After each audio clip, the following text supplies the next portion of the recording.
జై భవానీ, జై భవానీ, జై భవానీ.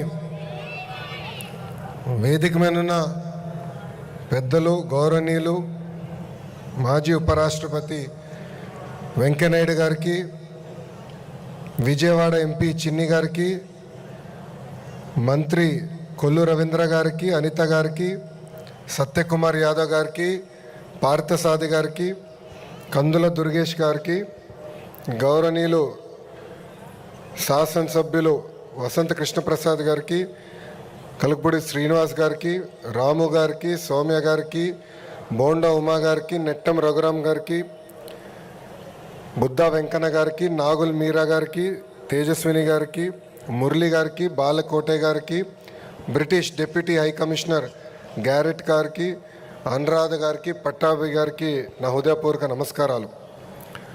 రాష్ట్ర ప్రజలందరికీ దసరా శుభాకాంక్షలు. భక్తులు కోరిన అన్ని కోరికలు తీర్చే తల్లి దుర్గమ్మ. కొండ మీద దుర్గమ్మ, కొండ కింద కృష్ణమ్మ ఉన్న పుణ్యభూమి ఉమ్మడి కృష్ణా జిల్లా. విజయవాడ పేరులోనే విజయం ఉంది. దుర్గమ్మ తలుచుకుని ఏ పని ప్రారంభించినా అది సక్సెస్ అవుతుంది. చరిత్ర సృష్టించాలన్నా, చరిత్ర తిరిగి రాయాలన్నా అది ఒక కృష్ణా జిల్లాతోనే సాధ్యమవుతుంది. వాస్తవంగా నేను పుట్టి పెరిగింది హైదరాబాదులో.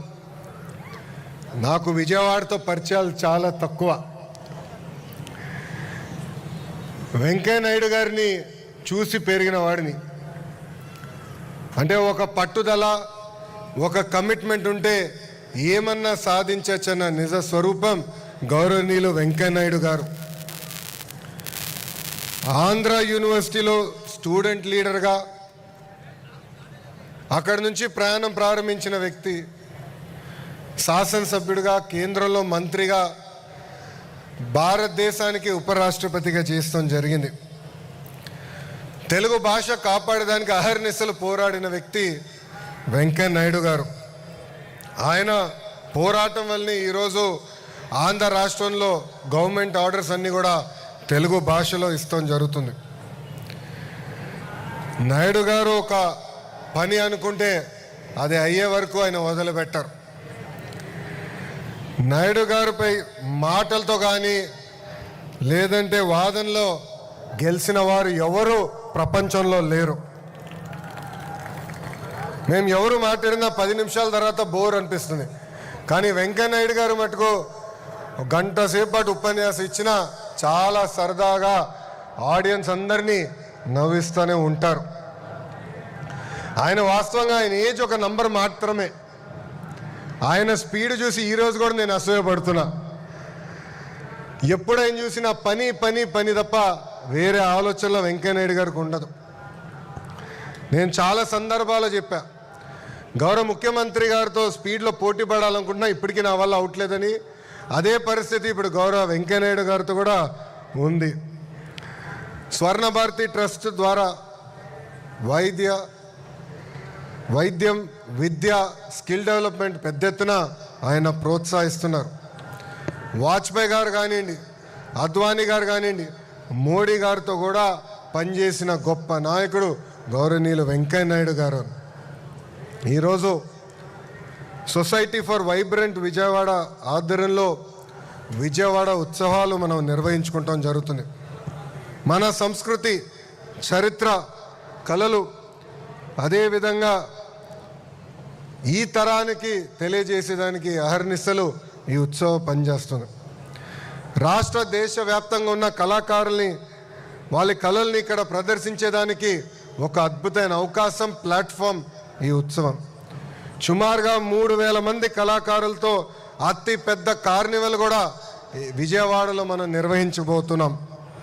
ఇప్పటికే ఫైర్ వర్క్స్ చూసాం, ఒక డ్రోన్ షో, మ్యూజికల్ కాన్సర్ట్స్, ఇలా 250 కార్యక్రమాలు 5 వేదికలపై ఈ విజయవాడ ఉత్సవం మనం ఏర్పాటు చేసుకోబోతున్నాం. వ్యవసాయం, విద్య, ఆటోమొబైల్ రంగం, చేనేత కార్మికుల కోసం కూడా 600 స్టాల్స్ ఈరోజు మనం ఏర్పాటు చేసుకున్నాం. హెలికాప్టర్ రైడ్లు కానివ్వండి, పారామోటరింగ్ కూడా ఇక్కడ ఏర్పాటు చేస్తాం జరిగింది. ఆంధ్ర భోజనాలతో పాటు భారతదేశంలో ఉన్న అన్ని కుజిన్స్ కూడా విజయవాడకి ఈరోజు తీసుకొస్తాం జరిగింది. ఇప్పటి వరకు దేశం మొత్తం మైసూరు ఉత్సవాల గురించి మాట్లాడేవారు. ఇప్పుడు ఆ చరిత్ర విజయవాడ ప్రజలు విజయవాడ ఉత్సవాల ద్వారా తీర్చిదిద్దాలని కోరుతున్నా. ఈ ఉత్సవాల్లో పాల్గొనడానికి కొంచెం నాకు ఇబ్బందికరమైన పరిస్థితి. భారతదేశంలో నేను ఎక్కడికి వెళ్ళినా నన్ను గుర్తుపడతారు, ఫ్రీగా తిరగలేను. కానీ లండన్లో వింటర్ వండర్లాండ్ అని ఉంటుంది. అక్కడ నేను 2019 వెళ్ళాను. దశాబ్దాలుగా అద్భుతంగా అక్కడ నిర్వహిస్తాం జరిగింది. సో ఇక్కడున్న ఆర్గనైజర్స్ అందరు నేను కోరుతున్నా, ఇది కేవలం వన్ టైం వండర్గా కాకుండా ప్రతి సంవత్సరం అద్భుతంగా నిర్వహించాలని వాళ్ళని నేను కోరుకుంటూ, ఇదొక పర్మనెంట్ అట్రాక్షన్గా ఉండాలి. టూరిజంని పెద్ద ఎత్తున ప్రోత్సహించాలి. అమరావతి పనులు కూడా వేగంగా జరుగుతున్నాయి. అందుకే విజయవాడ కేంద్రంగా ఒక కల్చరల్ ఫెస్ట్గా ఇది మారాలని ఆర్గనైజర్స్ అందరు నేను కోరుకుంటూ, ప్రభుత్వం పరంగా మా సహకారం ఎప్పుడు మీకు ఉంటుంది. ప్రత్యేకంగా విజయవాడ ఎంపీ చిన్ని గారిని నేను అభినందిస్తున్నా. ఎందుకంటే ఆయన నాకు వచ్చి నన్ను కలిసి ఈ కార్యక్రమం ఏర్పాటు చేస్తున్నప్పుడు నేను నవ్వుకున్నా, ఇది అవుతుందా, ఇది సాధ్యమా అని. సాధ్యం చేసి చూపించారు. ఈ వేదికగా ఆయనకి ప్రత్యేకంగా నేను అభినందనలు కూడా తెలుపుకుంటూ, మీ అందరు తెలుసు పొద్దున ఎండగా ఉంటుంది, రాత్రి గట్టిగా వర్షాలు పడుతున్నాయి. వాతావరణంలో కూడా చాలా మార్పులు వచ్చినాయి. మేము కూడా నది గట్టుపక్కన మెగా డిఎస్సి ఏర్పాటు చేయాలంటే ఇబ్బంది పడ్డాం ఈ వర్షాల వల్ల. దానివల్ల కొంచెం ఏర్పాట్లు ఆలస్యమైన చాలా అద్భుతంగా నిర్వహించారు. ఈ కార్యక్రమం జయప్రదం అవ్వాలని ఈ సభాముఖంగా నేను కోరుకుంటూ, నాకు ఇంత అద్భుతమైన అవకాశం ఇచ్చిన మీ అందరికీ పేరు పేరున నా ఉదయపూర్వక ధన్యవాదాలు తెలుపుకుంటూ మీ అందరి దగ్గర నుంచి సెలవు తీసుకుంటున్నా. అందరికీ నమస్కారం. జై హింద్. గట్టిగా చెప్పాలి, జై హింద్, జై హింద్, భారత్ మాతాకి, భారత్ మాతాకి. అందరికీ నమస్కారం. మరొకసారి ప్రత్యేకమైన కృతజ్ఞతలు తెలియజేసుకుంటున్నాము మంత్రివర్యులు శ్రీ నారా లోకేష్ గారికి. Thank you.